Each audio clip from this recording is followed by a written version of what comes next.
In today's video, I'm going to go over the top dating tips for guys in their 30s. I did a video a week or two ago about top dating tips for guys in their 20s because the younglings are always asking questions about things that they get stuck on.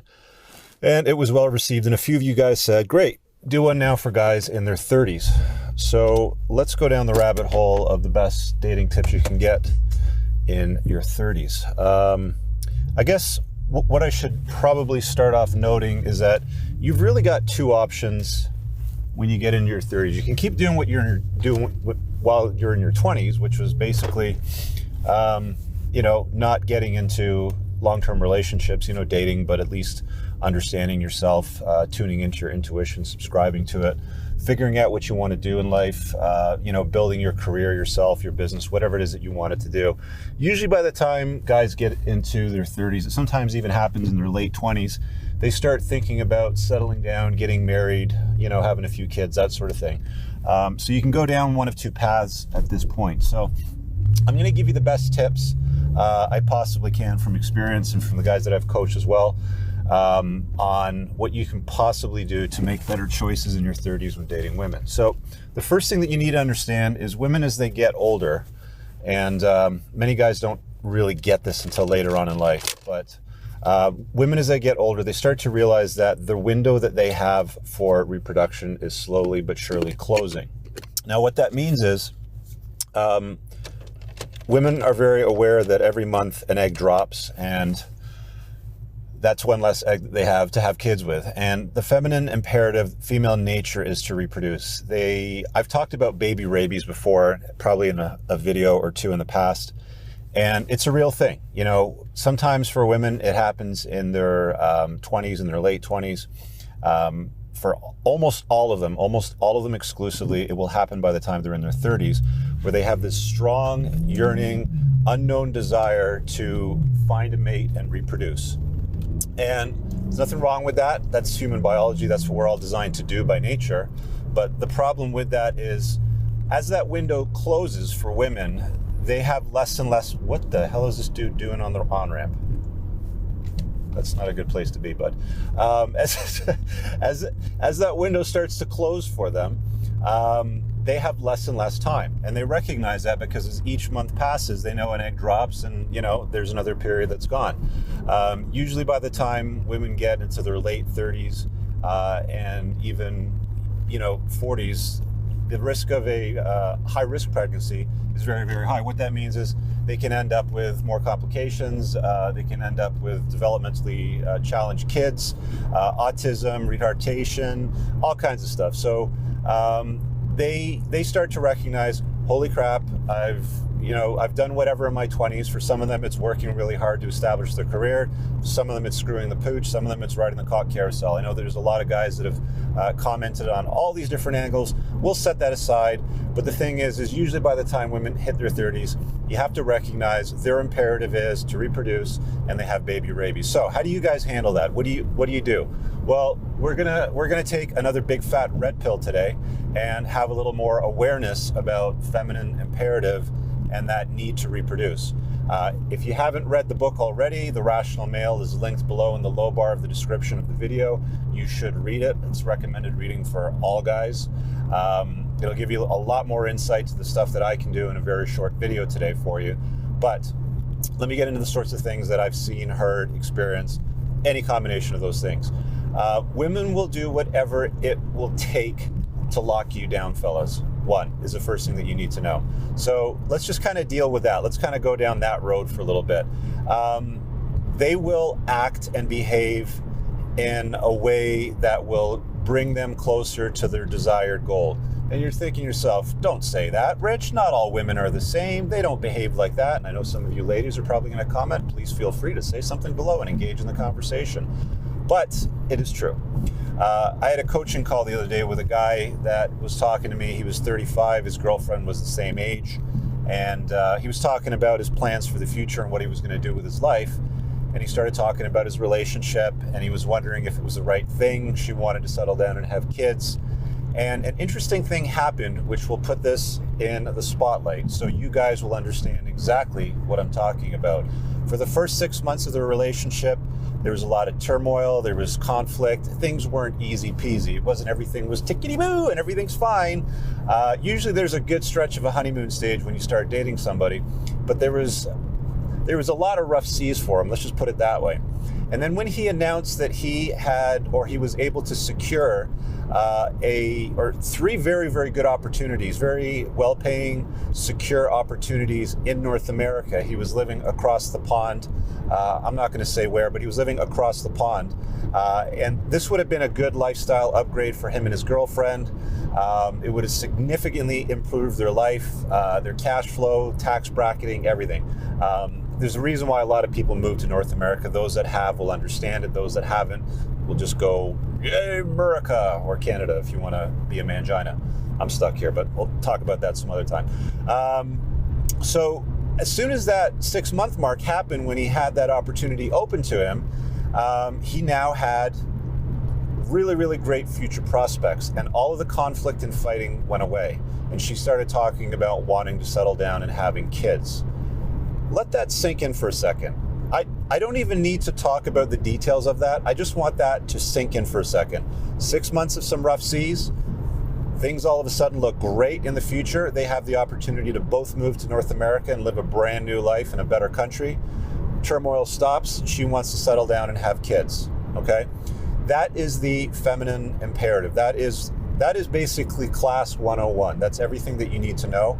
And that's basically how women operate. That is the frame in which they're going to operate in their 30s when they're looking to lock down a guy.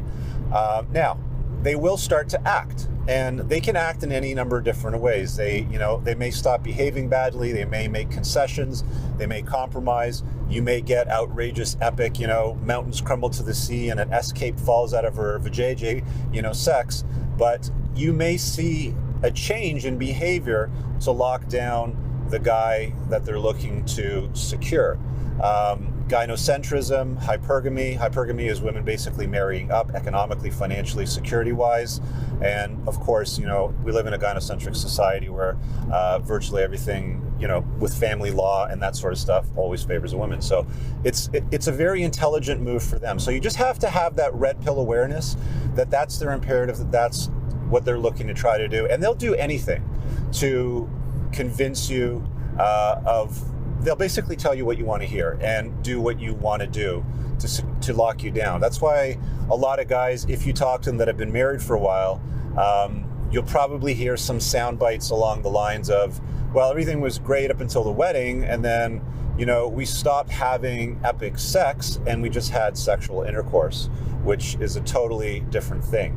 Now, some other examples, like I've heard stories about, women that will just bend over backwards to capitulate and make a guy happy so that they can lock down the opportunity for marriage. I mean, I've come across a lot of women at my age when I date, the single mothers that have all been divorced, and you start to hear sound bites along the lines of, because they start telling you about their story, why they got married and then how they got divorced, and it usually ends up being something like, something along the lines, and this isn't all of them, but on a balance of probabilities, if I were to take 10 women, 6 of them or 7 of them would probably, repeat this sort of soundbite, which is something like, I just felt like I found the right guy and I wanted to settle down and have kids, so we went and did it.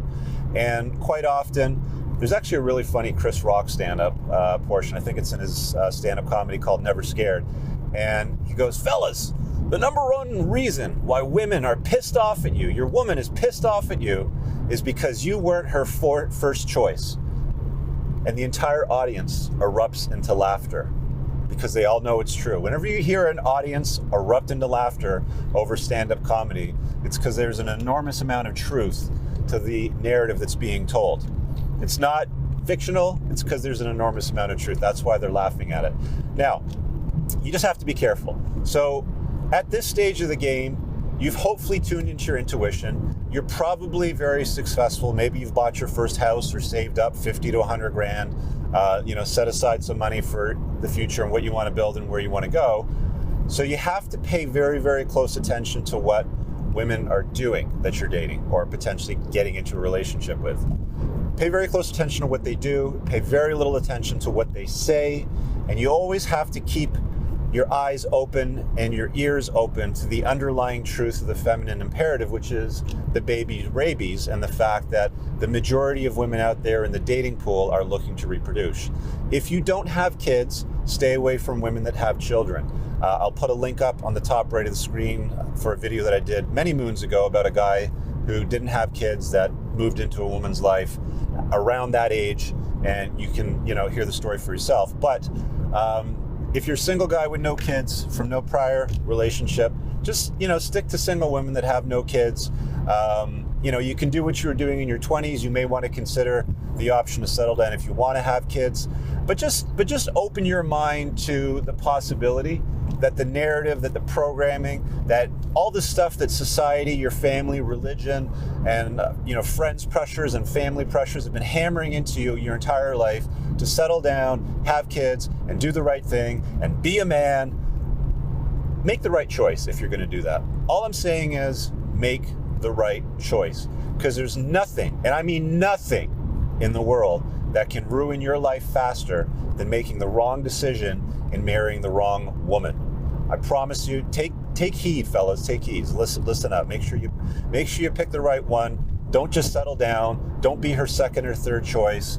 Don't pick the wrong woman that's acting and, vying for an Oscar nomination and she's going to receive the award. I had a email from a guy. I'm never going to forget this one. It was recently.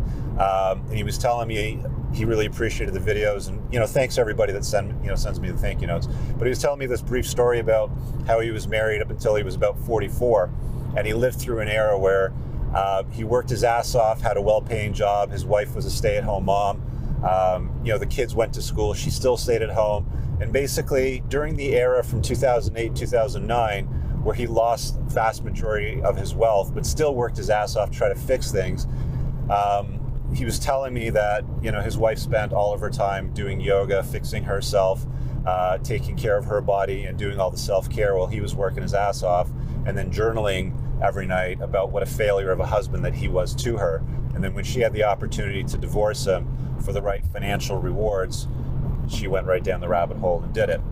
So it happens, guys. If you're looking for some coaching or some clarity on this subject, this is something I can make a very long video about, but I'm going to try to keep this as short as possible for you today. All right, guys, I really hope that you enjoyed that clip. If you want to check out the full-length podcast episode, you can find that right over here. Also, make sure you visit my website over here where you'll find my supplements, the opportunity to book me privately one-on-one for coaching, and most importantly, my new School of Unplugging, which you'll find on the Courses tab. Newer to the channel, hit subscribe.